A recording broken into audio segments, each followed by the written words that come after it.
Why is it always me? Why is it always me? I got thrown off of a fucking quad bike by Andrew, you absolute prick. Apparently all he remembers me saying is brake, brake, brake. I was like, do we have travel insurance? Has Russell just broken his leg? Who was driving? Is Andrew okay? Yeah. Probably going to go down as one of the most memorable weeks within the history of Coaching Society.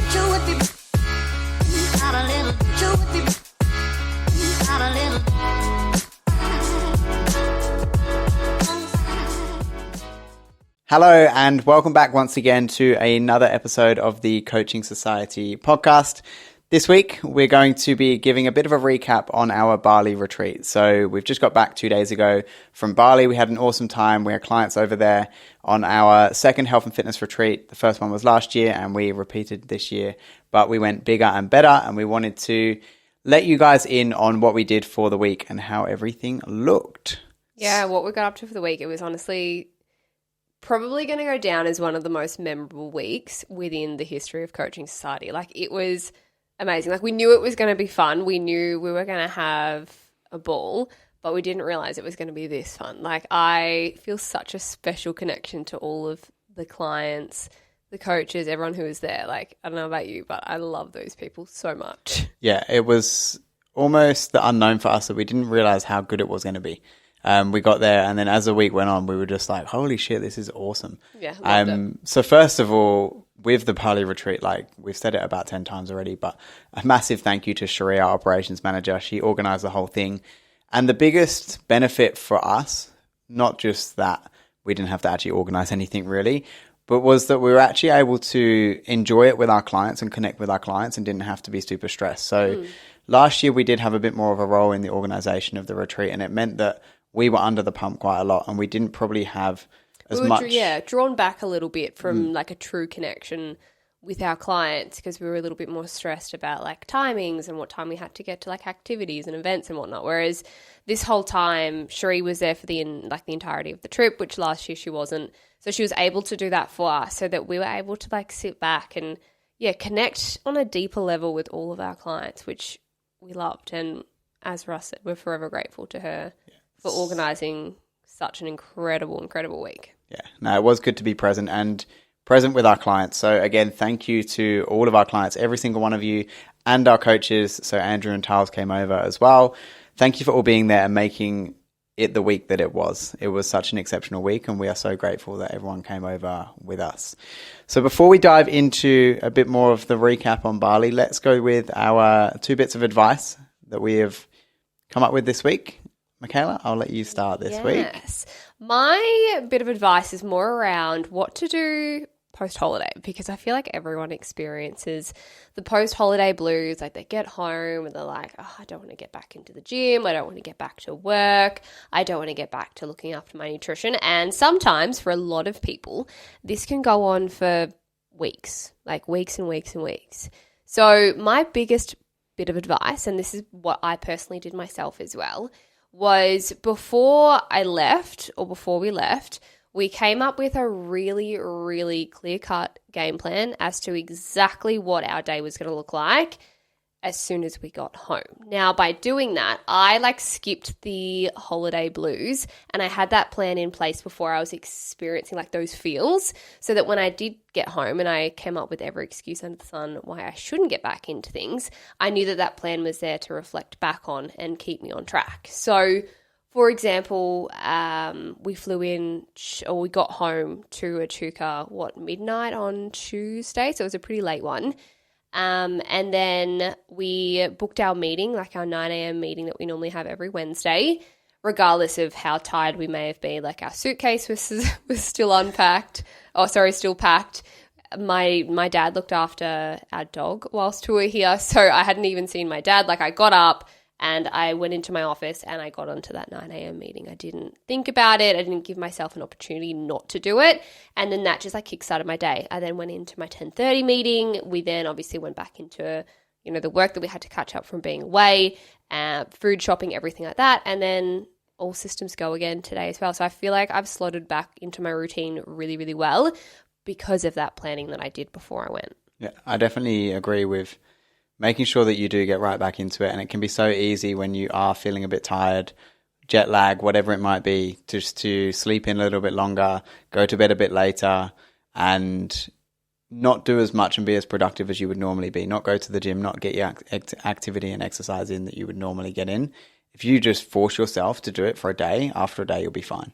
I think that booking like an appointment or having something that you have to show up to, that people are depending on you to show up to, is such a game changer. Like our entire team was waiting for us at 9 a.m. on Wednesday morning. Like we had to be there. We couldn't talk our way out of it. So we turned up. It started our day. And again, I feel like I've slotted really nicely back into my routine and I'm ready to go again. Yeah, exactly. No, good advice. My advice, it comes in kind of two parts, I guess, but don't be afraid to reach out for help and don't be afraid to ask someone else to keep you accountable. And this comes from me personally. So you're obviously doing a photo shoot. I don't know if you told anyone recently, but you've got your photo shoot coming up in May, which is our client photo shoot, but Michaela's also joining in. I haven't done a prep in a long time. Almost 2 years. Almost actually. 2 years. I haven't I haven't done anything like this in almost 2 years. So pray for me. That'll be fun. So I knew that I needed to step in and I needed to provide accountability to Michaela. So I'm obviously going to be prepping with her for the 8 weeks.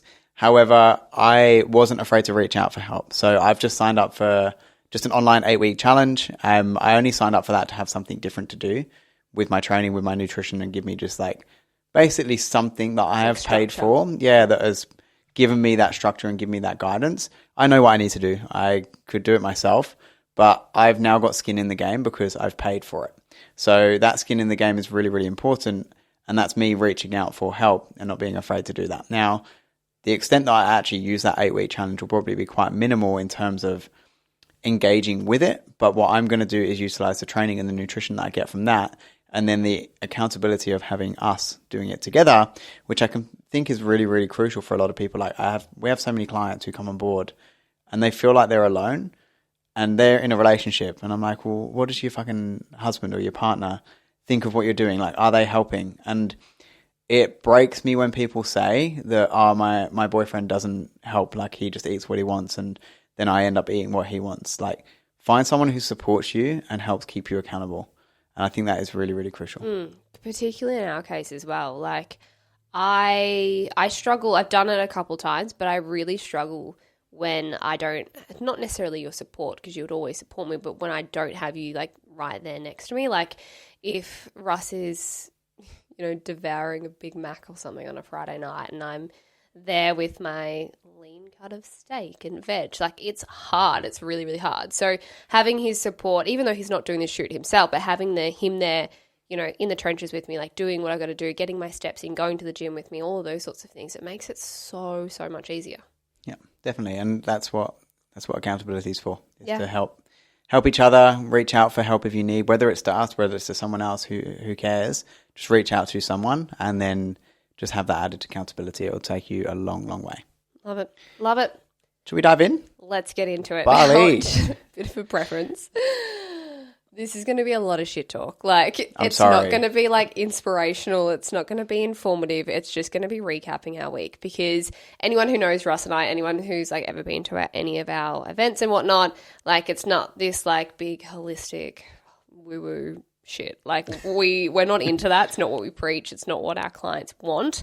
We're very more like realistic. Like we have a cocktail with our clients. We play drinking games with our clients. Sometimes the Uber driver over there as well. Yeah, we played Piccolo with the Grab driver, didn't we?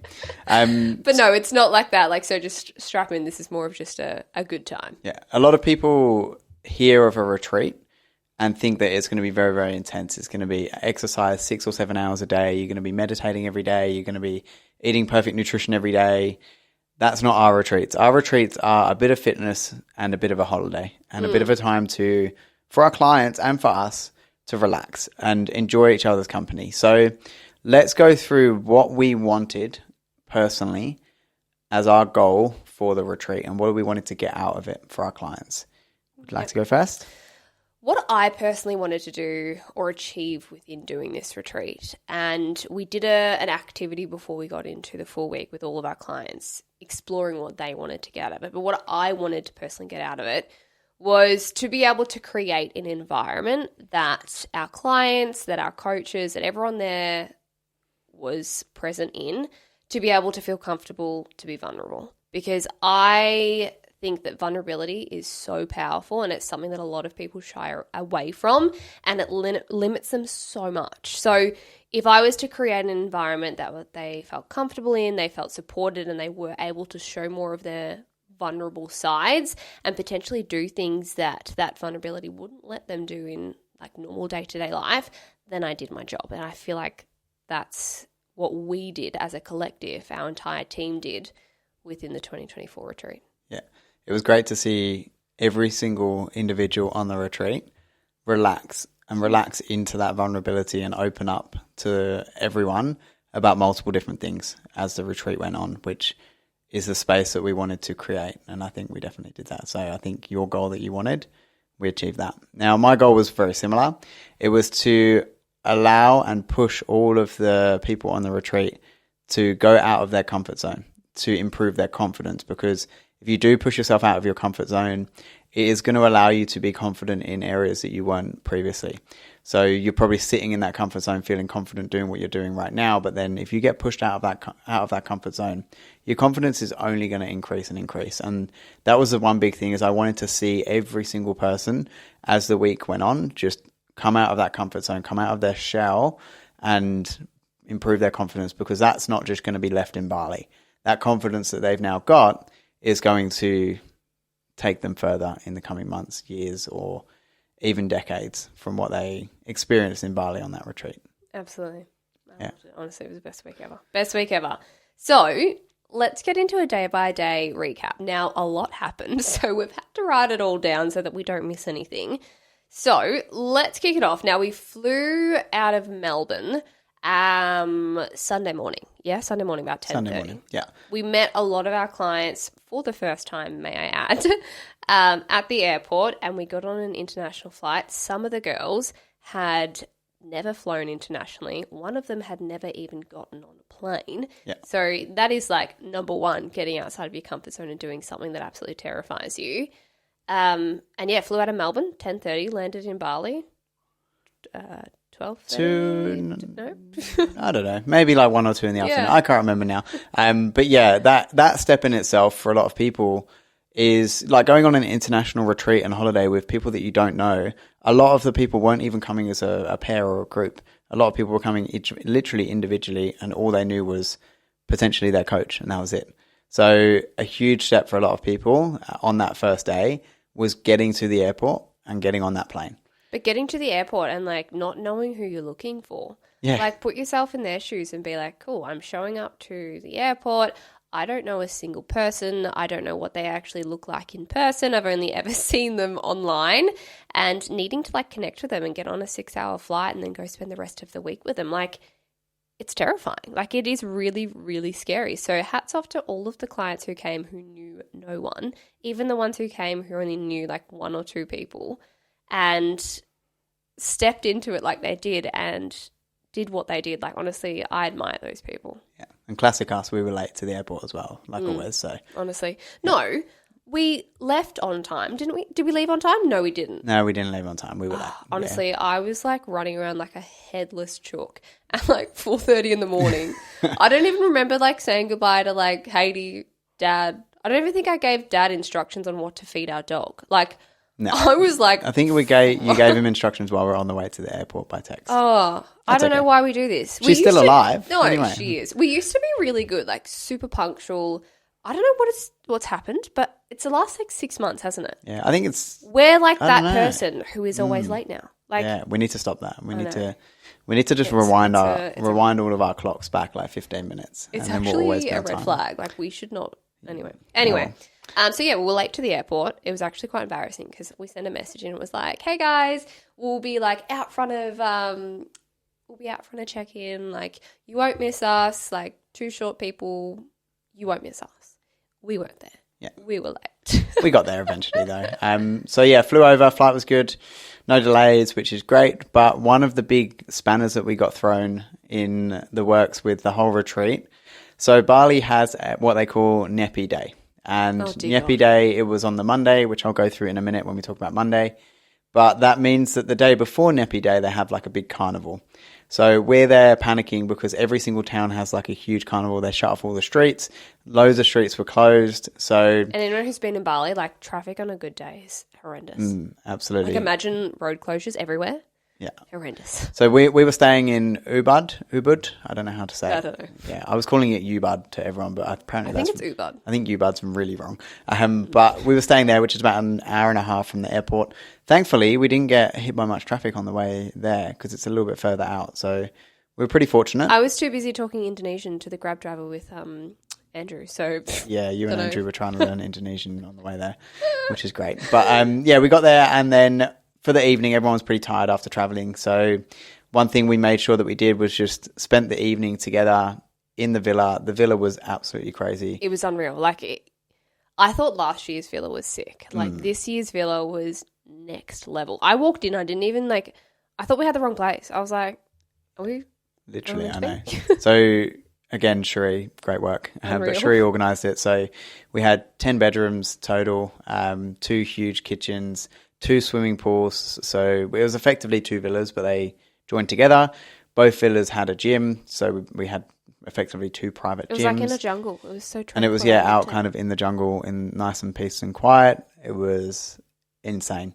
So we got there and made sure that we all spent the evening there as a big group and played like a load of games, getting to know each other. Ended up playing Piccolo and ended up ordering in a few drinks so we could all relax around each other's company. And that allowed everyone to just kind of know who they were going to be spending the week with, and know the different types of people that they were and going get to be. to know like us as well, because Russ and I, the clients, coaches, Cherie, even like no one really knows us properly. They just know what they see online. And being able to hang out with us in person, like being able to see Russ have a couple of bintangs, like me let my hair down and not be so unhinged. Like it's probably nice for them to be like, hey, like they're normal people. So that was quite nice to like sit down and actually communicate with these incredible humans. Yeah. And we also, what did we have on the little cards? Like a load of random questions. Yeah, that was fun. So everyone could just go around and kind of say what they wanted to get from the week and say the biggest reason that they came and like the biggest reason they joined Coaching Society. So it was super wholesome from a point of view that like we didn't even think of. Like there were people crying on the first night with how we changed their lives. And I was crying. literally, yeah, you cry all the time. I cried a lot. Yeah. So yeah, it was really, really cool just to spend that first evening in the villa together. Ordered, Cherie and Tales had food organised for us when we got there. And then that was it for Sunday. That was all we did on the first day, just to recover from travel. Now let's talk about... that was the birth of Slay. Oh, slay. That word will haunt me until I die. Like, See a Slay. yes, shut up. Abby, you have got a lot to explain. So one of our good friends, Abby, she's not actually a client, but she came with us and she kept saying slay on the first night, and that became like the word of the week. Like we couldn't say anything without saying Slay. Yuck. Anyway, what happens in Bali stays in Bali. I hope that slay word stays in Bali forever, other than Santa's sleigh. That's the only time we're allowed to use that word. Anyway, so second day, Monday. We originally had something planned on the Monday. I can't remember what it was until someone let us know that it was going to be this Nyepi Day. Now, Nyepi Day in Bali, it's basically a day of silence where you're not allowed to leave your villa. They do have apparently like police patrolling the streets to make sure no one has left the villa. Like no joke, like Felt like you're in prison. lockdown shit. Yeah. Like if you exit out of your villa, probably would have been arrested and shot. Yeah. Like maybe not that extreme, but you get the gist. Like it was scary. Yeah. We couldn't have music too loud, couldn't have lights on that could be seen from outside. So when and we the found whole like concept behind it as well, it was like, so one of the girls were telling us that it's obviously a tradition in Bali. This happens yearly, but they shut everything down. Like you can't talk, like there can be no noise, no light, no flames. You can't be outside, like all this crazy stuff.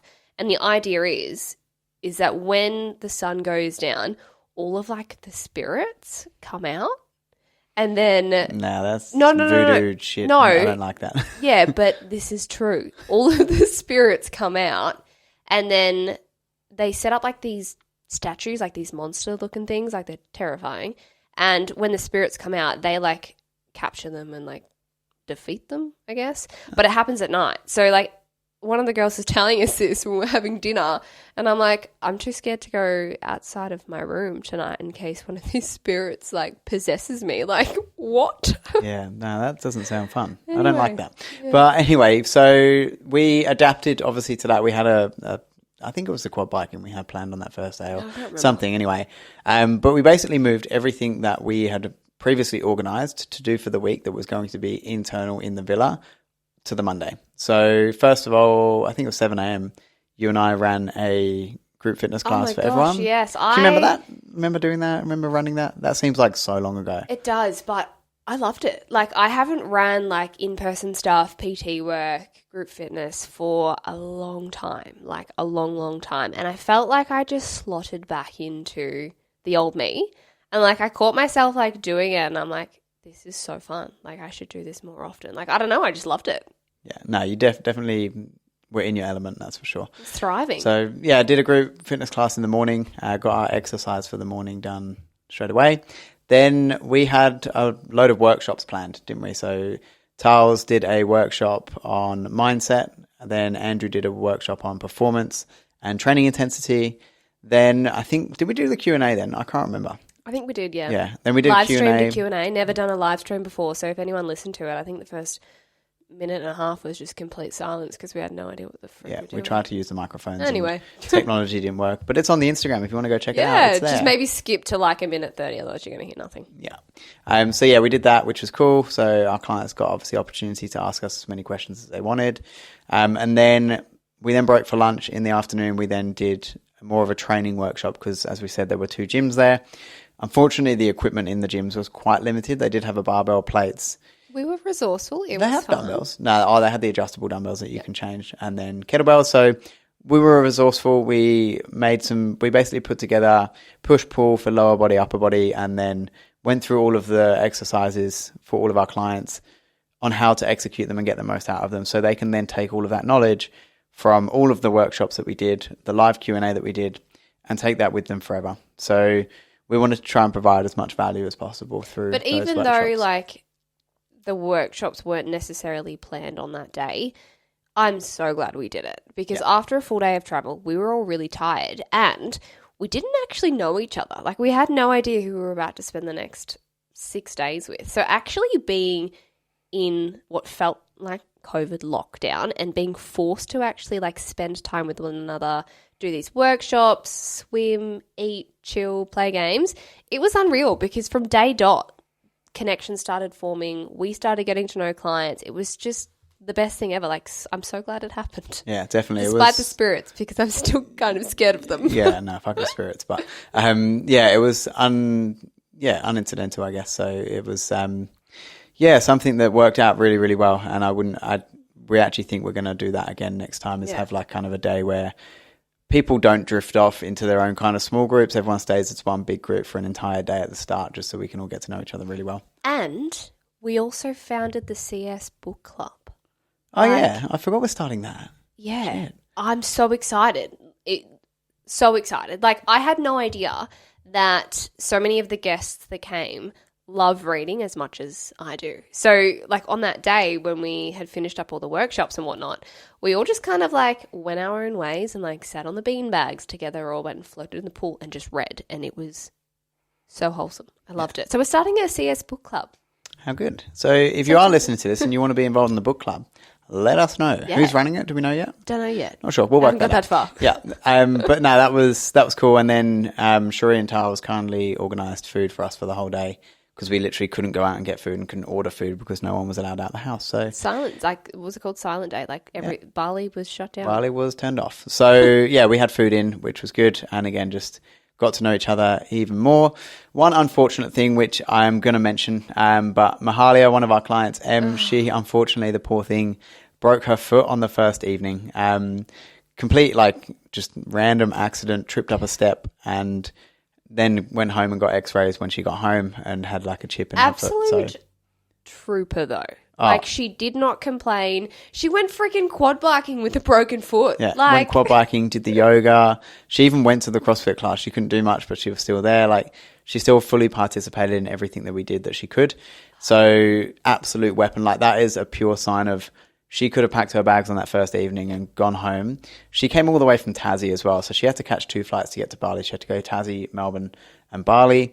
So, absolute, like, in awe of her. In awe of her, In yeah. awe of her. Such a beautiful, beautiful woman as well. I had so many amazing conversations with her, and I'm pretty sure I'm going over to Tassie to drink wine and eat cheese with her. So love it. No, yeah, but really good job, Em, for Yeah. continuing to kick on.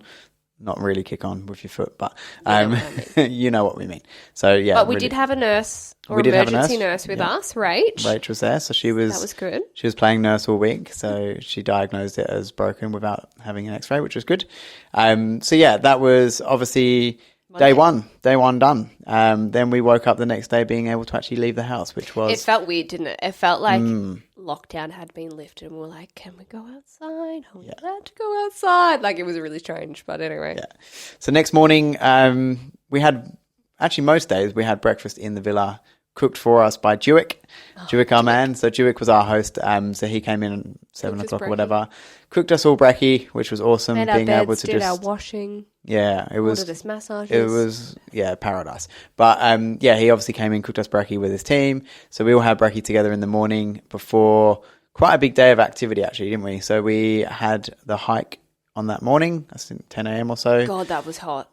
I was sweating in places I didn't know I could sweat from. Yeah, it was bloody humid, sticky, and hot. So and gross. hot. Yeah, Like, that hill that we had to climb, yeah, no. I was I was trying to be like, yeah, I'm not puffed. Like, I am so fit. On the inside, I'm like, holy fuck. As soon as we see, I can't remember what it was called now, but that place we stopped for a drink at the top. Campaign Ridge Huff. That's what it was. Something. There was somewhere at the top of this hike that we were like, yep, we're going to stop there for a drink. And I was like, any opportunity just to stop, just for a bit. So, yeah, that was really cool. I was sucking in big ones. That's for sure. Absolutely. There was some absolutely stunning views going up there as well, because out that way, like, obviously you're in the mountains, in the forest, so there were some incredible views up there. Stopped up there, and then we went to the monkey forest, didn't we? Which was, Oh my gosh, yes. I thought going to be really fun. We'd cuddle all the monkeys, and then I saw them. I'm like stripping down jewelry. I'm like, holy shit, I'm about to get mugged. I've been to the monkey forest before and I did get mugged. So I was kind of like, holy crap. But at the same time, we had another girl with us that was terrified of monkeys. And when we originally put it in the itinerary, she said to us that she was just going to go do something else, like go chill, hang out, go back to the villa, whatever. And we were like, that's fine. That's totally cool. But just before we went, I went up to her and I'm like, hey, like, we're going to go to the monkey forest now. Like, if you want, we'll get you like an Uber back home or whatever. And she looked, like, turned around and was like, nah, like, I'm coming. I'm gonna step outside of my comfort zone and I'm gonna come. And I was like, oh, okay. Like, this is gonna be fun. So we went to the monkey forest and she handled it like a weapon, like true champion. Absolutely. She was petrified. Visually, you could Petrified. tell how petrified she was. I thought But she was she about to jump still- in my arms at one point. Yeah. And I was like, I'll catch you. There was one stage where I thought she was turning around going back, but she came the whole way through with us and Yeah, and come anyone out the other end and didn't get attacked by a monkey, which is good. None of So us did, which is great. Oh, one did nearly attack Andrew. Actually, to be fair, I almost had to catch Andrew in my arms. yeah, Like, poor guy. but if you've ever been to the monkey forest in Bali, like, they're cute, but they're also kind of scary. Yeah, they are a bit vicious, aren't they? Yeah, and they're like, they are unhinged. Yeah, they're Like, off the you get a charts. little bit too close to them, and they're like hissing at you. Yeah, it's not fun. So they're not as cute as you might think that they would be. But it's a good experience. Yeah, exactly. And that's what we're about. So, yeah, Monkey Forest was good. And then after that, we We had a few cocktails. did. We went out for dinner, had a few drinks. The place that we went to couldn't seat us for like an hour or so. Oh, half an hour to Piss an On. hour. Piss On. Yeah, it was cool. Apparently, it's called Piss On, which I think is hilarious. Piss On. I think it should be called Python, but piss on sounds way better. So yeah, we were going to go there, but they couldn't see us for a bit. So went over the road to a place, got a couple of cocktails. Turns out cocktails have like 4 or 5 shots in Bali rather than just 2. So you should have tried the margarita that Shuri tequila is and I had. gross. It was gnarly. Tequila is gross. Yeah. I love tequila. So yeah, I was hammered after 2 drinks, which is great. Shock. No tattoos this time though. No tattoos. I didn't get a single tattoo in Bali. He was close. I wanted to. A couple of girls did, and I wanted to get one as well. But yeah, we went there, went for a few drinks, and then headed home after that. I can't even remember what we had for dinner that night. Oh, I had a fried. No, I can't say it. Yeah, you can't. I'll leave that for the guests. You got to be there. Come to the next retreat. Yeah, come to the next retreat. You'll find out what Michaela eats for dinner. So that was Tuesday. That was the second full day, wasn't it? Yeah, that was a fun day. It was quite fun to like go out on an adventure. But then Wednesday was, from a lot of people and us too, was our favourite day. Wednesday was I think unreal. Wednesday was definitely our favourite fun day. So Wednesday we woke up. I had a sore head, but woke up and Andrew brought Run Club to Bali. I know we did Sunday Run Club.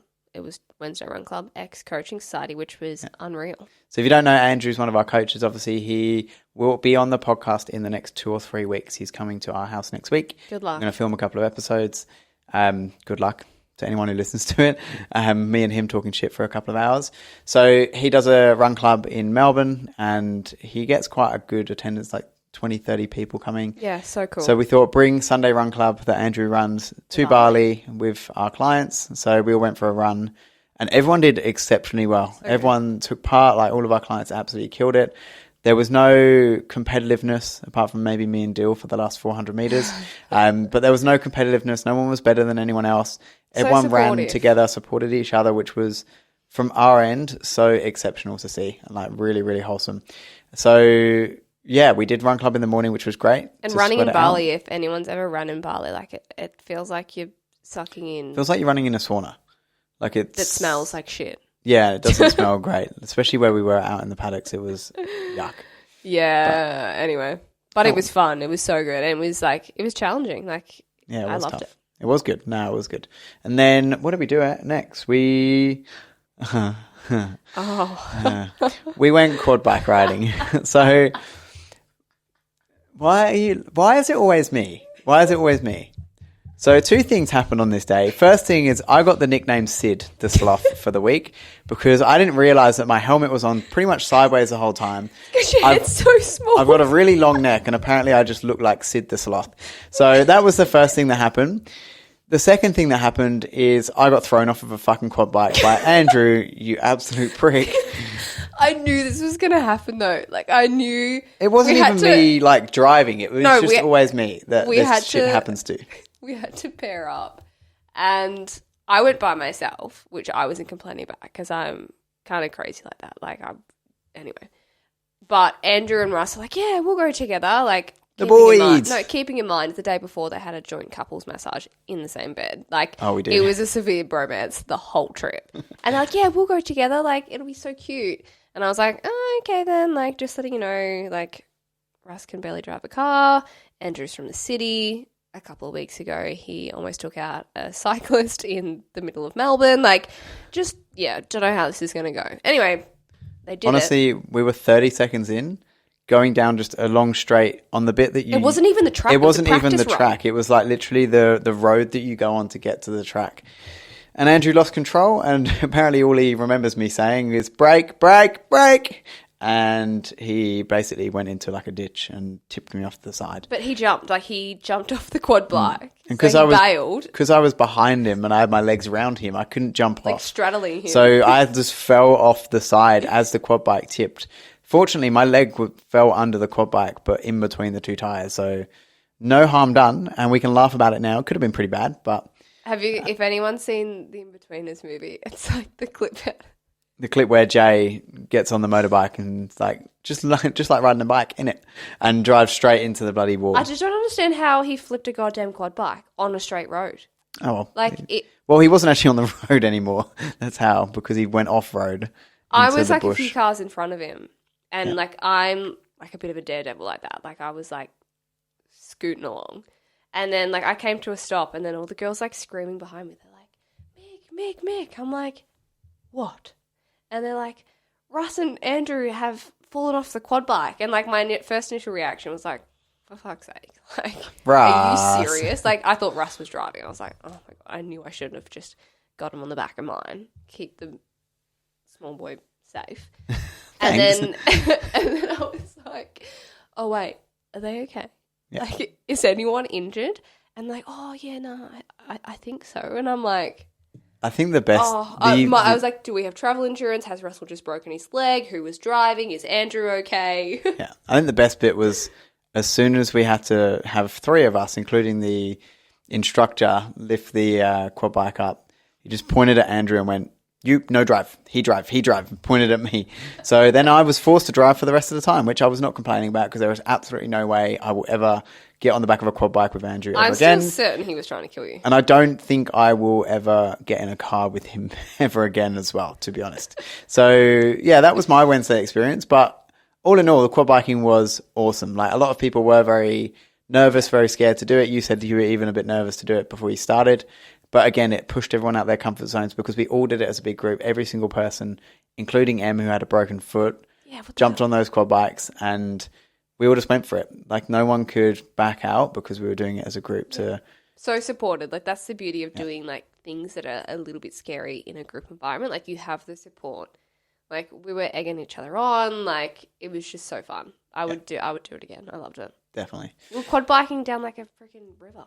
Like how cool. Yeah, it was pretty cool. Pretty scary, but that was fun. Loved it. So that was quad biking, went back home and we all got another massage. I think you and I were there for 9 days and I think I had 7 massages and you must have had maybe 5 or 6.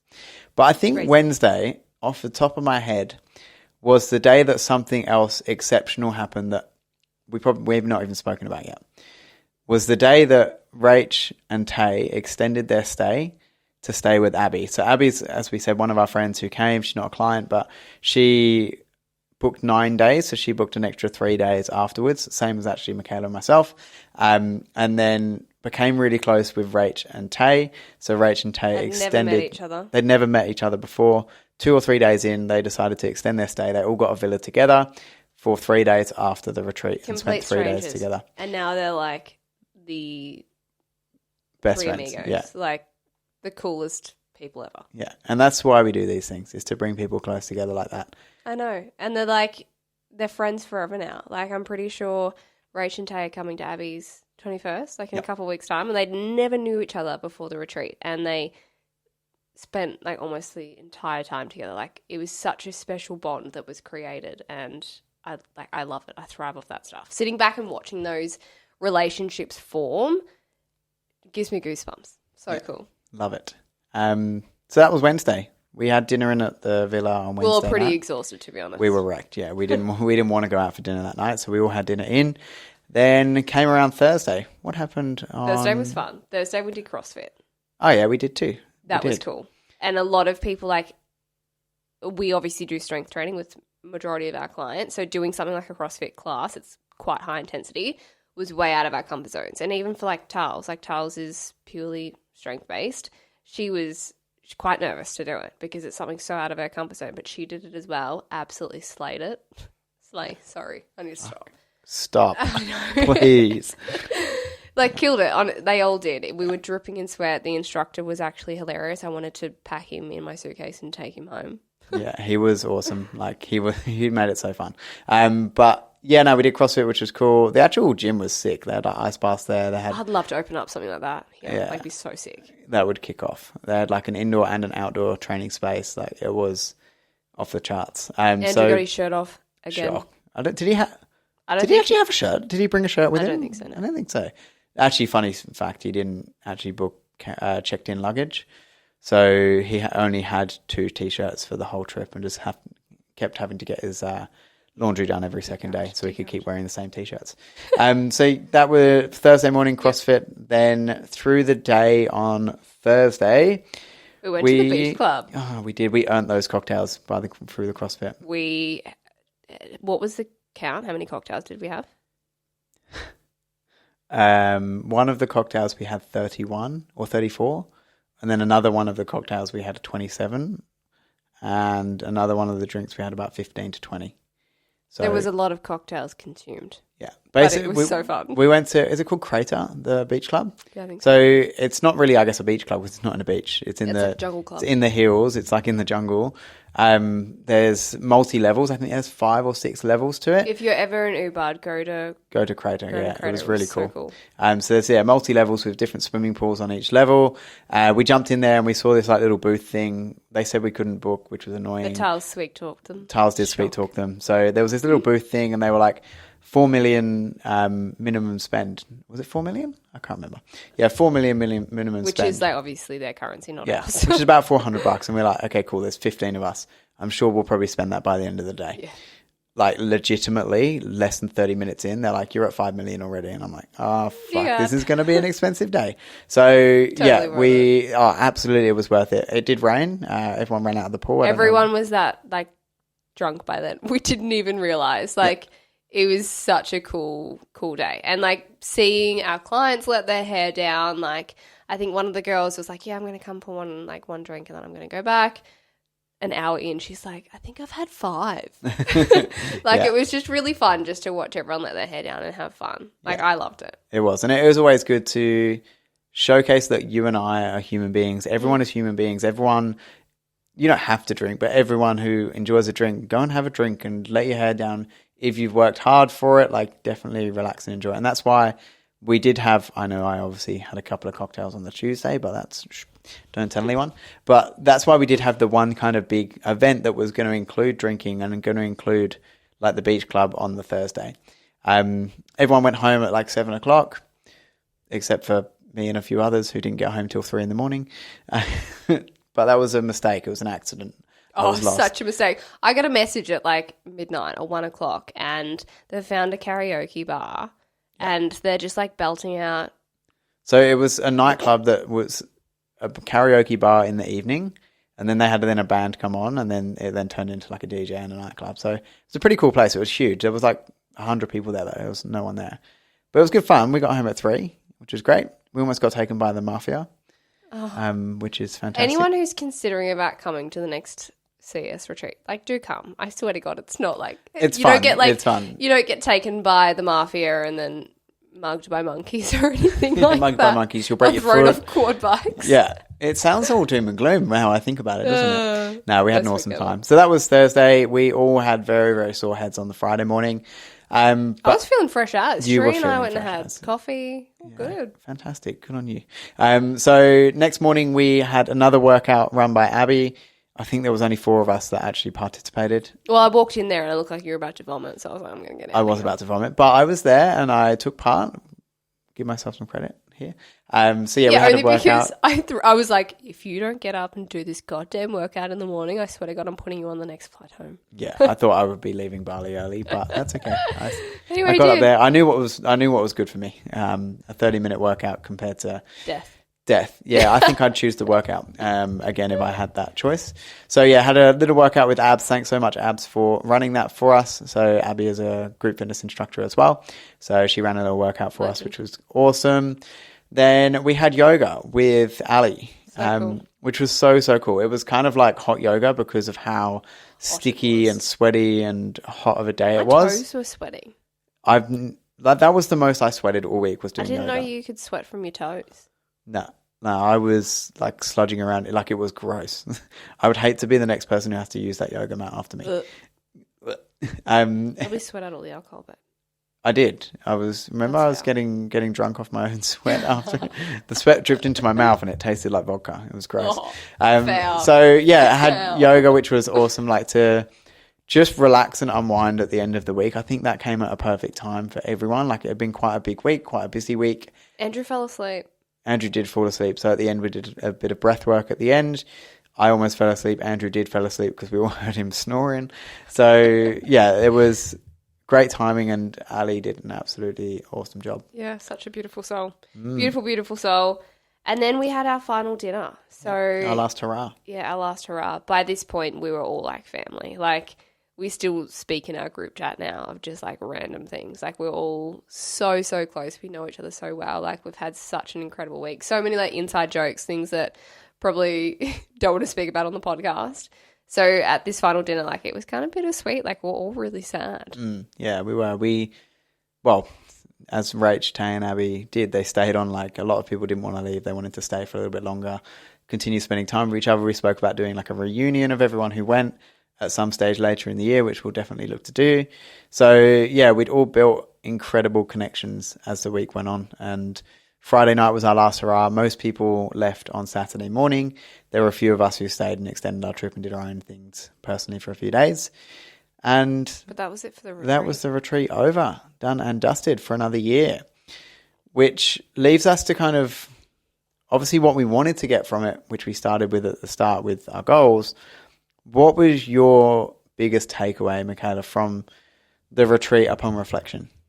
I mean, there were so many takeaways for me, like so many. I think that probably the biggest one for me upon reflection, now that it's been a couple of days, is that when you're able to break down certain mindset barriers, like I can't do this or I'm not allowed to do this, like that inner voice that can sometimes like ruin you and your confidence. Once you've broken that down and like said no to it, you can literally do anything, like anything. For example, 3 of the girls that came to the retreat, never done anything like a photo shoot or anything like that before. 3 of them are now signed up and they're doing our May photo shoot in Melbourne. Like they wouldn't have done that if they didn't come to the retreat and let those walls down and learn to teach or talk to that inner voice and say like, no, I can do this. They wouldn't be doing it. So that's my biggest takeaway. Yeah, the moves out of their comfort zone will be things that they can then take forever. Stay forever. Yeah, definitely. And it's not just like a 1-week thing. Yeah. I think my biggest lesson or biggest takeaway from the whole thing is getting to know every single individual there, being able to spend that time with each individual, and then also, which I don't know if anyone knew that I was doing it, and I don't know if I even knew I was doing it, but I was watching everyone talk, watching everyone in their little groups talk to each other that they'd never spoken to before, and almost earwigging. I was listening to their conversations that they were having about their journey that they are on, that they've had, that they've got to come, and listening to how all the journeys are different, but also very, very similar. So although that your goal might not be exactly the same as someone else's, it's going to be similar in some extent. So they could all resonate with each other, even though the journey might have been very, very different, which is so powerful to know that you aren't alone, regardless of the fact that you might think that you are, because other people have different goals. Some people might have a goal of running a half marathon. Some people might have a goal of prepping for a photo shoot. You've still got a time frame. You've still got something you're aiming for. You're still going to have battles, roadblocks. You're going to have other people chucking in their opinion. And they're going to be things that you do have that are commonalities on your journey. So know that you're not alone and you can lean on other people. And that's what I literally saw from every single person on the retreat, is that they were there and they like created a bond with each other that they were able to hold really, really strong. Such a special bond. Like, this is why we do these things. Like, obviously being an online company, it's hard to facilitate those conversations in an online world. So having these events and allowing people who are, on similar paths connect and bond and have these powerful conversations, nothing beats it. Like, nothing beats it. I left that retreat feeling like my cup had been refilled. It's exactly, as a coach and as obviously like a business owner, I needed to experience, and you couldn't wipe the smile off my face. Yeah. Our goal, our mission is to change people's lives, to help people. So to literally be living with people whose lives that we've changed for 6 days, you see every element of how you've changed their life, and it's the most fulfilling thing that we could do. So from our end, it's super fulfilling, but then to see that that's just a handful of people, or a couple handfuls of people whose lives that we've changed, imagine how that would be with the hundreds of other people that there are. And that's why we're going to do another retreat. So if you want to come to the 2025 Bali retreat, hit us up. Let us know. We literally we will always be honest with everyone. Leading up to the retreat, we were I don't know if we're going to do another one. It's stressful. It's hard work. There's a lot of pressure on us. Cherie does a lot of the organising. We have to pay Cherie for that, and then it's stressful for her. Takes away from time that she could be spent elsewhere in the business doing other things. takes away our We're like, time. nah, it's going to be the last one, like last retreat. As soon as we get off that plane in Bali, it's like, this is why we do this. Yeah. Like, this is exactly the reason that we do. So we're going to do another one, 100%. Oh, yeah. Yeah, Yeah, definitely. absolutely. And like, we'll watch this back if we're ever like, nah, I'm not sure about it. Like, we're doing it. Like, it's nothing beats that feeling. Yeah, it's an awesome feeling. So that'll wrap up the Bali Retreat 2024. A lot of dribble. A lot of shit had talking. to be there moments, but loved it. So I hope you enjoyed this one.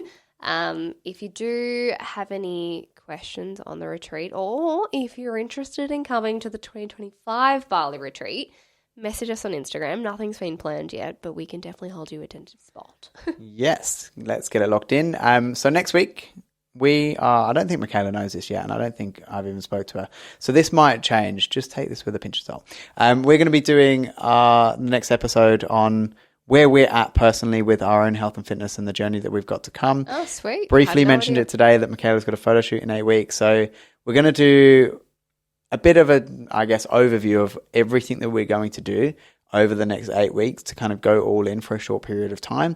Then what we're going to do after that. So we're just going to map that all out so you guys can see that we do what we preach and how that looks for us, and it could look for you as well. Yeah, I'm excited. I'm like, bring on this prep. Do you like the idea of that? Now that we're speaking now about that it? now that I know actually what we're talking about. Sounds good. Great. Yeah, I'm glad. just here for the ride, babe. I just show up. Someone give me a mic. I can talk literally underwater with marbles in my mouth, so it's fine. Yeah. Remember we Whatever you spoke wanna about chuck at me. communication being really important. This is us communicating. We just communicate to hundreds of people. masses. How good. But anyway, catch you in the next one, guys. Hope you enjoyed the episode, and speak soon. Bye.